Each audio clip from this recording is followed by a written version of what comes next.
Like करा, subscribe करा आणि बेल आयकॉनवर क्लिक करा.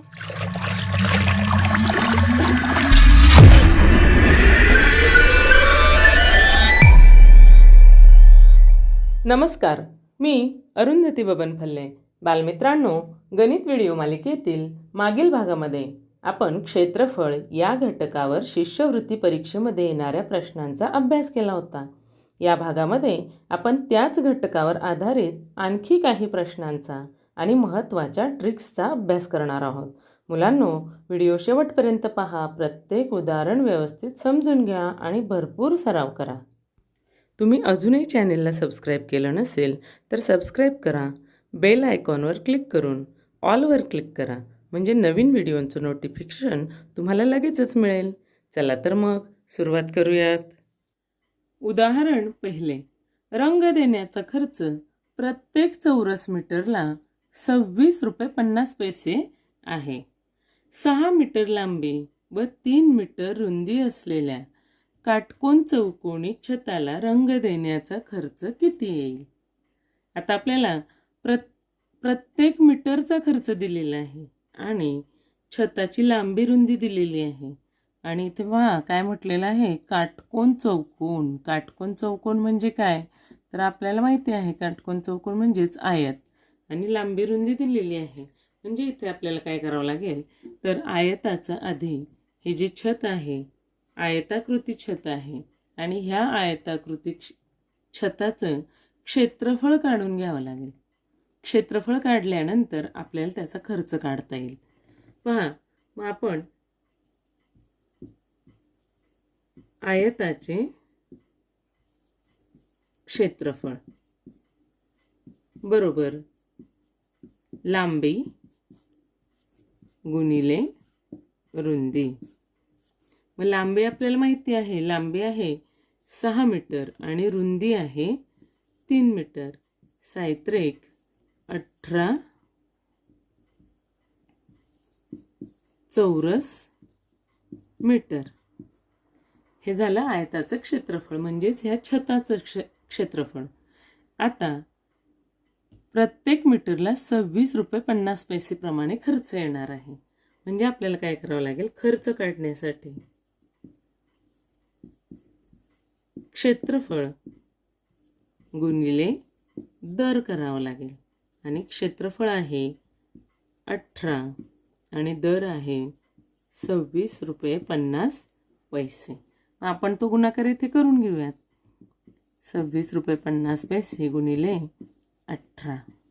पहा, 18 शून्य शून्य, 18 पंचे 90, हातच्याले 9. 18 सक 108, 108 आणि 9 117, हातच्याले 11. 18 दुणे 36, 36 आणि 11 47. म्हणजे आणि पहा इथे दशांश चिन्ह आहे, दशांश चिन्हानंतर 2 घरं आहेत, म्हणून उत्तरात सुद्धा उजवीकडून 2 घरं सोडायची आणि दशांश चिन्ह द्यायचं. म्हणजे आपल्याला रंग देण्याचा खर्च येणार आहे 477 रुपये. उदाहरण दुसरे.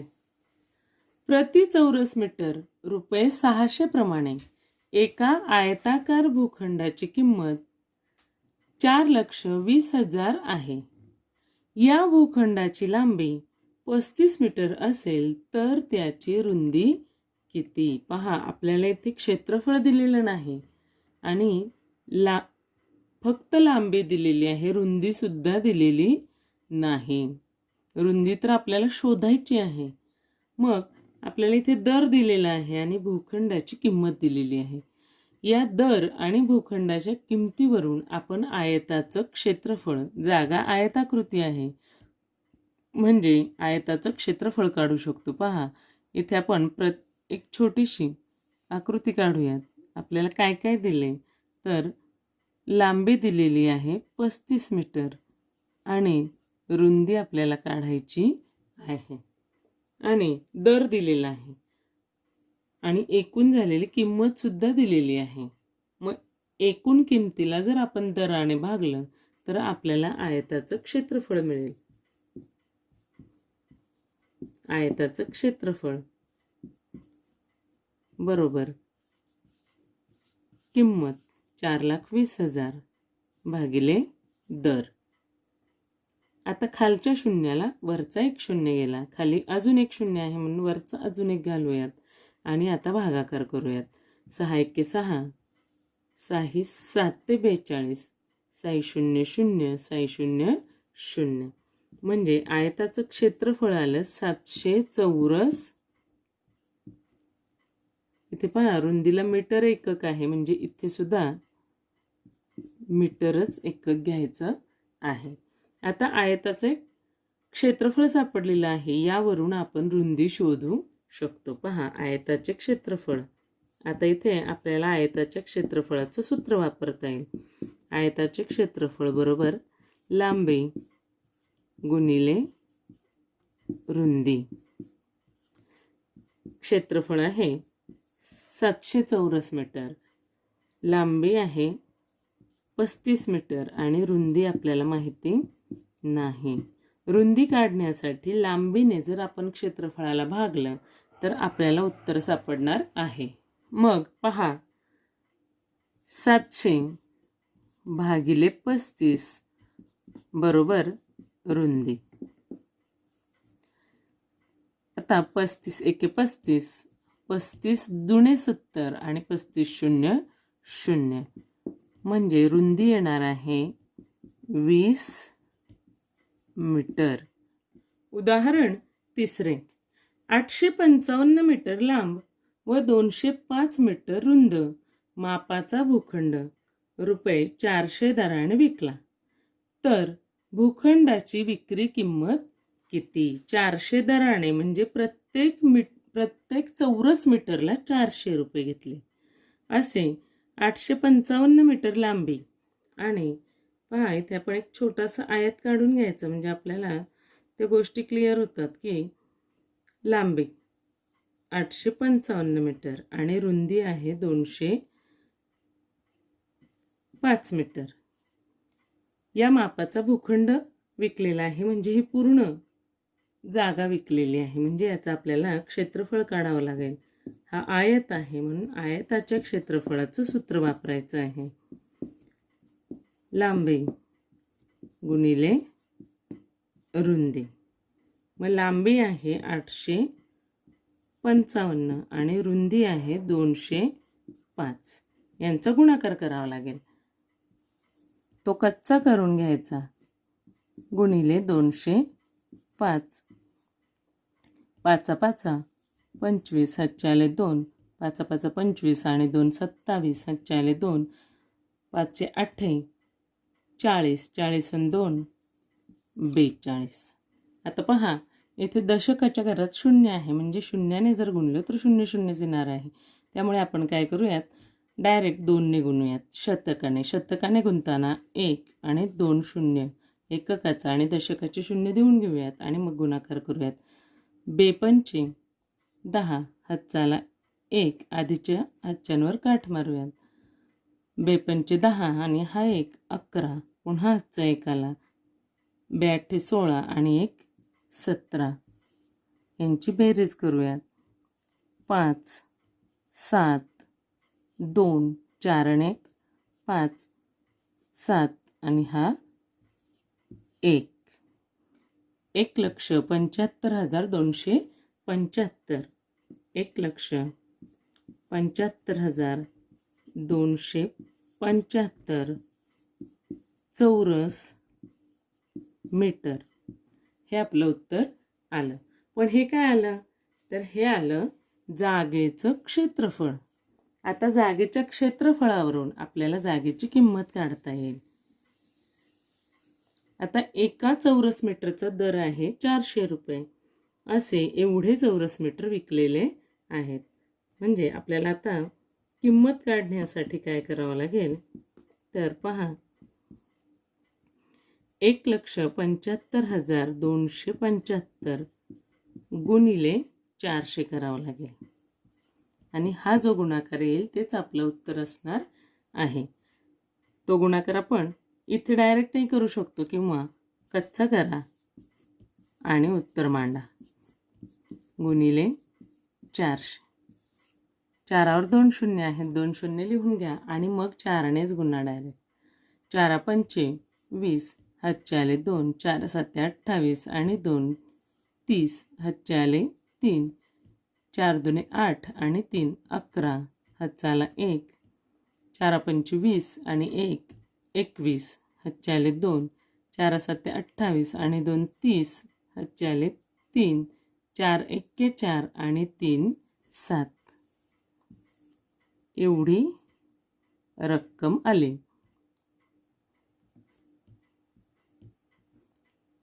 तर पहा, 7,01,10,000 रुपये मिळाले.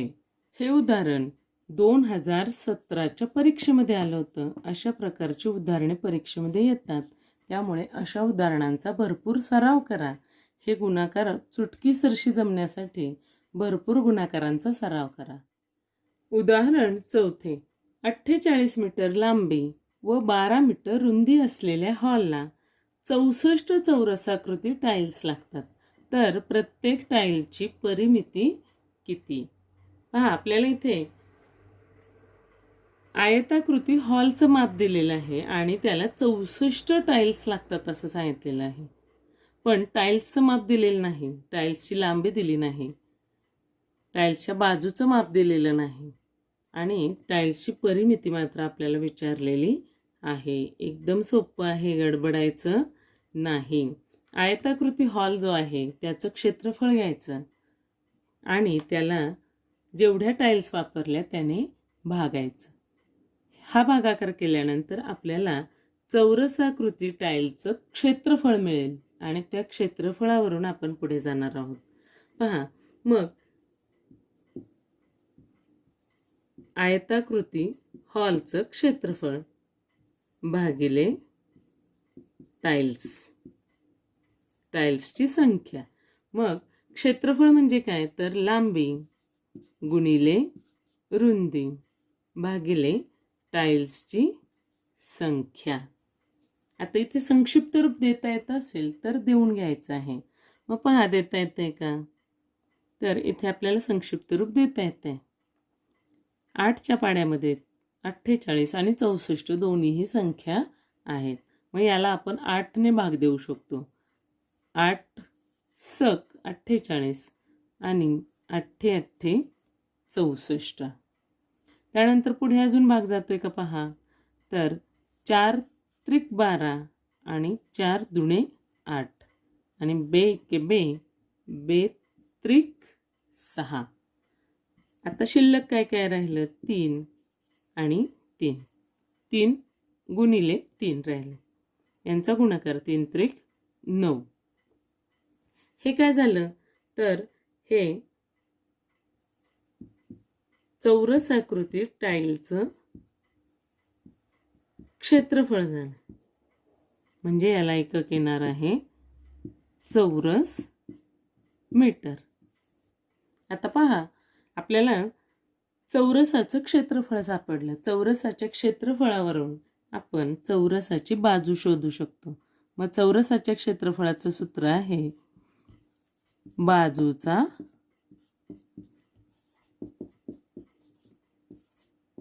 वर्ग. पण चौरसाचं क्षेत्रफळ आहे 9 आणि बाजूचा वर्ग माहिती नाही. बाजू तर आपल्याला माहिती नाही, हे वर्ग आहे. म्हणजे बाजूचा वर्ग म्हणजे 2 वेळा बाजू. 2 वेळा बाजू घेऊन त्यांचा गुणाकार केल्यानंतर 9 आले. मग अशी कोणती संख्या आहे जिचा तीच संख्या 2 वेळा घेऊन गुणाकार 9 येतो? किंवा 9चं वर्गमूळ काय आहे? तर 9चं वर्गमूळ आहे 3. म्हणजे एक बाजू बरोबर 3 मीटर हे उत्तर येणार आहे. आणि मग यावरून आपण आता चौरसाची परिमिती काढू शकतो. चौरसाकृती टाईलची परिमिती. आणि चौरसाच्या परिमितीचं सूत्र आपल्याला माहिती आहे की 4 गुणिले बाजू. 4 आणि बाजू आपल्याला सापडलेली आहे 3 मीटर. 4 त्रिक 12 मीटर. म्हणजे आपल्याला जे परिमिती विचारलेली आहे ती येणार आहे 12 मीटर. उदाहरण 5. एका आयताकृती खोलीची लांबी व रुंदी अनुक्रमे म्हटले म्हणजे जे आधी दिले त्याचा आधीचा आकडा अनुक्रमे 4 मीटर व 3 मीटर आहे. त्या वर्गखोलीत 40 सेमी बाजू असलेल्या चौरसाकृती फरशा बसवायच्या आहेत. तर वर्गखोलीसाठी एकूण किती फरशा लागतील? हे उदाहरण 2019च्या परीक्षेमध्ये आलं होतं. पहा, आता सगळ्यात आधी गणित व्यवस्थित वाचायचं आहे. इथं जर निरीक्षण केलं तर खोलीची लांबी रुंदीचं एकक आहे मीटर आणि फरशीचं जे माप आहे त्याचं एकक आहे सेंटीमीटर. मग दोन्ही एकसारखे करून घ्यायचे. आता 40 सेंटीमीटर आहे तर याचे पण आपण काय करूयात? सेंटीमीटर करूयात. लांबी आहे 4 मीटर आणि मीटरचे जर सेंटीमीटर करायचे असतील तर मीटरला 100ने गुणायचं म्हणजे 400 सेमी लांबी झाली. त्यानंतर रुंदी पाहूयात आपण. रुंदी आहे 3 मीटर. याचे सुद्धा आपल्याला सेंटीमीटर करून घ्यायचे आहेत. मग सेंटीमीटर करताना 100ने गुणा आणि 100 त्रिक 300 सेमी. आता आपल्याला ह्या आयताकृती खोलीचं क्षेत्रफळ काढावं लागेल आणि चौरसाकृती बाजू असलेल्या फरशांचं सुद्धा क्षेत्रफळ काढावं लागेल. मग याची एक शॉर्ट ट्रिक आहे. पहा, आपल्याला फरशांची संख्या काढायची आहे. मग फरशांची संख्या बरोबर आयताकृती खोलीचे क्षेत्र आणि त्या क्षेत्रफळाला जर आपण फरशांच्या क्षेत्रफळाने भागलं तर आपल्याला फरशांची संख्या सापडणार आहे. फरशीचे क्षेत्र. आता पहा, आयताकृती खोलीचं क्षेत्रफळ म्हणजे काय येईल? तर लांबी गुणिले रुंदी. आपण इथे लांबी आणि रुंदी सेंटीमीटरमध्ये करून घेतलेली आहे, त्यांचा गुणाकार करूयात. भागिले फरशीचं क्षेत्रफळ. आता फरशीचा जर विचार केला तर फरशी चौरसाकृती आहे म्हणजे चौरसाचं क्षेत्रफळाचं सूत्र आपल्याला इथं वापरावं लागेल. मग चौरसाच्या क्षेत्रफळाचं सूत्र काय आहे? बाजूचा वर्ग म्हणजे बाजू गुणिले बाजू. चौरसाची बाजू आहे 40 सेमी म्हणजे 40 गुणिले 40. पहा, आता शून्याला शून्य घालूयात. ह्या शून्याला हा शून्य गेला आणि ह्या शून्याला पुन्हा इकडचा शून्य घालूयात आणि आता भागाकार करूयात. ह्या 4ने वरती भाग जाईल. 4 एके 4 आणि 4 एके 4, 4 0 0, 4 0 0. पुन्हा ह्या 4ने सुद्धा 100ला भाग जाईल. 4 एके 4 आणि 4 दुणे 8, 10 मधून 8 गेले, 2 राहिले, 20 झाले. 4 पंचे 20. आता इथे काय काय शिल्लक राहिलं तर 25 आणि इथे राहिलेलं आहे 3 गुणिले 3. 25 त्रिक 75 म्हणजे आपल्याला फरशा लागणार आहेत 75. किती सोपं गणित आहे पहा. आपल्याला वाचताना असं वाटतं खूप मोठं आहे पण एकदम सोपं आहे. 2-3 स्टेपमध्ये आपण गणित पूर्ण केलं. उदाहरण 6. एका आयताची लांबी व रुंदी अनुक्रमे 12 सेमी व 8 सेमी आहे. तर या आयताच्या परिमिती एवढी परिमिती असलेल्या चौरसाचे क्षेत्रफळ किती? आपल्याला या आयताच्या परिमिती एवढी परिमिती असलेला चौरस शोधायचा आहे आणि त्या चौरसाचं क्षेत्रफळ काढायचं आहे. हा प्रश्न 2019च्या परीक्षेमध्ये आला होता. पहा, आता आपल्याला आयताची लांबी आणि रुंदी दिलेली आहे. त्यावरून आपण आधी ह्या आयताची परिमिती काढून घेऊयात. आपल्याला आयताच्या परिमितीचं सूत्र माहिती आहे. आपण मागच्या व्हिडिओमध्ये पाहिलेलं आहे ते. तर आयताची परिमिती बरोबर 2 गुणिले लांबी अधिक 2 गुणिले रुंदी. लांबी रुंदी दोन्हीही आपल्याला माहिती आहे. तर 2 गुणिले लांबी आहे 12 सेमी अधिक 2 गुणिले रुंदी आहे 8 सेमी. 12 दुणे 24 अधिक 8 दुणे 16 आणि यांची बेरीज झाली 40 सेमी. ही आयताची परिमिती आहे. एवढीच परिमिती चौरसाची सुद्धा असायला हवी. तर चौरसाची सुद्धा परिमिती 40 सेमी आहे. मग या चौरसाची बाजू किती असेल? कारण आपल्याला जर क्षेत्रफळ काढायचं आहे तर याची आपल्याला आधी बाजू शोधावी लागेल. या चौरसाची बाजू शोधावी लागेल. आणि चौरसाच्या परिमितीचं सूत्र आपल्याला माहिती आहे की 4 गुणिले बाजू. मग आपण इथे लिहूयात चौरसाची परिमिती बरोबर 4 गुणिले बाजू. पहा, आता आपल्याला परिमिती तर आधीच माहिती आहे. 40 बरोबर 4 गुणिले बाजू. आता ह्या 4ने जर 40ला भागलं तर आपल्याला बाजूची लांबी सापडणार आहे. मग 40 भागिले 4, 4 एके 4, 4 एके 4 आणि 4 शून्य 0. म्हणजे इथे पहा, आपण इथे मांडूयात 40 भागिले 4 बरोबर 10 आणि ही असणार आहे चौरसाची बाजू 10 सेमी. पहा, आता बाजू सापडलेली आहे. आता बाजूवरून आपण चौरसाचं क्षेत्रफळ काढू शकतो. चौरसाचं क्षेत्रफळ बरोबर बाजूचा वर्ग. आता बाजू आपल्याला सापडलेली आहे 10 सेमी. 10चा वर्ग 10 गुणिले 10, 10 10 100 चौरस सेमी.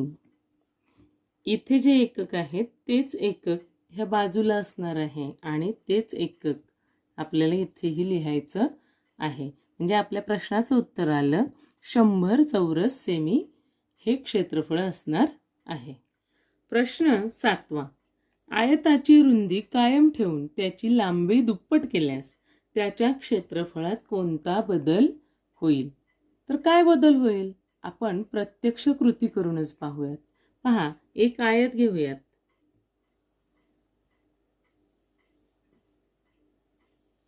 याची रुंदी आपण 4 सेमी घेऊयात आणि लांबी घेऊयात 8 सेमी आणि याचं क्षेत्रफळ काढूयात. लांबी गुणिले रुंदी. लांबी आहे 8 आणि रुंदी आहे 4. 8 चोक 32. आणि तेच काय सांगितले पुढे की त्याची लांबी रुंदी कायम ठेवायची आहे आणि लांबी दुप्पट करायची आहे. पहा,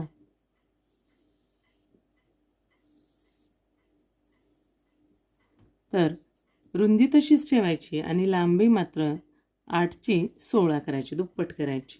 आणि क्षेत्रफळ काढून पाहायचं काय होते पाहूयात. तर लांबी गुणिले रुंदी. लांबी आहे 16 आणि रुंदी आहे 4. 16 चोक 64.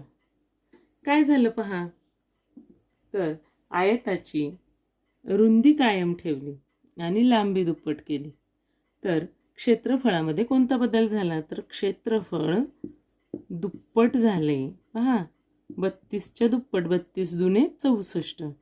क्षेत्रफळ काय होतं?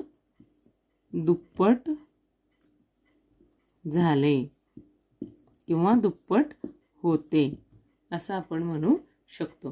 पहा, यातलं दोन्हीपैकी एक कायम ठेवलं आणि दुसरं दुप्पट केलं तर क्षेत्रफळ दुप्पट होणार आहे. आणि जर एक कायम ठेवलं आणि दुसरं निमपट केलं तर क्षेत्रफळ निमपट होणार आहे. हा नियम लक्षात ठेवायचा की दोन्हीपैकी एक वाढवलं तर त्या पट्टीमध्ये क्षेत्रफळामध्ये बदल होणार आहे, किंवा दोन्हीपैकी एक कमी केलं तरीही त्या पट्टीमध्ये क्षेत्रफळामध्ये बदल होणार आहे. उदाहरण 8. चौरसाच्या बाजूची लांबी निम्मी झाल्यास त्याच्या क्षेत्रफळावर काय परिणाम होतो? पहा, आता आपण इथे सुद्धा एक चौरस घेऊनच पाहूयात. हा चौरस आहे आणि समजा याची जर बाजू 6 सेमी आहे, तर दुसरा जो चौरस येईल त्याची बाजू किती घ्यायची? निम्मी करायची, म्हणजे 3 घ्यायची. आणि क्षेत्रफळावर काय परिणाम होतो हे आपण चेक करूयात. तर चौरसाच्या क्षेत्रफळाचं सूत्र आहे बाजूचा वर्ग 6चा वर्ग, म्हणजे 6 गुणिले 6 6 6 36. आणि या चौरसाचं निम्मी बाजू केल्यानंतर चौरसाचं क्षेत्रफळ किती येतं पाहूयात.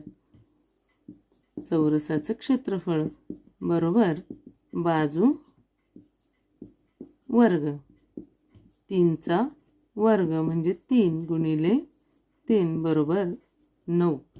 पहा, आता यांचं जर निरीक्षण केलं तर काय फरक पडलेला आहे? तर हे जे क्षेत्रफळ आहे याचा पाव भाग हे क्षेत्रफळ आहे. म्हणजे बाजू जर निम्मी केली तर क्षेत्रफळ पावपट होते. बाजू निम्मी तर क्षेत्रफळ पावपट. हेच आपण उलट करून पाहूयात. पहा, इथे एक चौकोन घेते 4 सेमी बाजूचा, आणि दुसरा चौकोन घेऊयात, चौरस घेऊयात दुप्पट करून 8 सेमी बाजूचा. आता याचं क्षेत्रफळ किती येईल? तर बाजूचा वर्ग म्हणजे 4चा वर्ग, 4चा वर्ग 4 चौक 16. आणि याचं क्षेत्रफळ किती येतं पाहूयात. चौरसाचं क्षेत्रफळ 8चा वर्ग, म्हणजे 8 गुणिले 8 8 8 64. आता मगाशी आपण पाहिलं की बाजू निम्मी केल्यानंतर क्षेत्रफळ पावपट होतं, आणि बाजू दुप्पट केल्यानंतर क्षेत्रफळ काय होते पहा, तर चौपट होते. 16 चौक 64, म्हणजे 16च्या चौपट झालेलं आहे. म्हणजे हा संबंध लक्षात ठेवायचा आहे की बाजू जर निम्मी केली तर ते पावपट होतं, म्हणजे 4ने भागावं लागतं. आणि बाजू जर दुप्पट केली तर ते 4 पट होतं. बाजू जर दुप्पट केली तर क्षेत्रफळ मात्र चौपट वाढतं, म्हणजे त्याला 4ने गुणावं लागतं. असा या दोघांमध्ये संबंध आहे. असे अजूनही काही संबंध तुम्ही स्वतः शोधा, स्वतः या आकृत्या काढा, वेगवेगळी मापं घ्या आणि चेक करा, आणि तुम्हीही असे वेगवेगळे संबंध याच्यातले शोधून काढा. भरपूर सराव करा. व्हिडिओतील माहिती उपयुक्त वाटली तर लाईक करा, शेअर करा आणि सबस्क्राईब करा. धन्यवाद.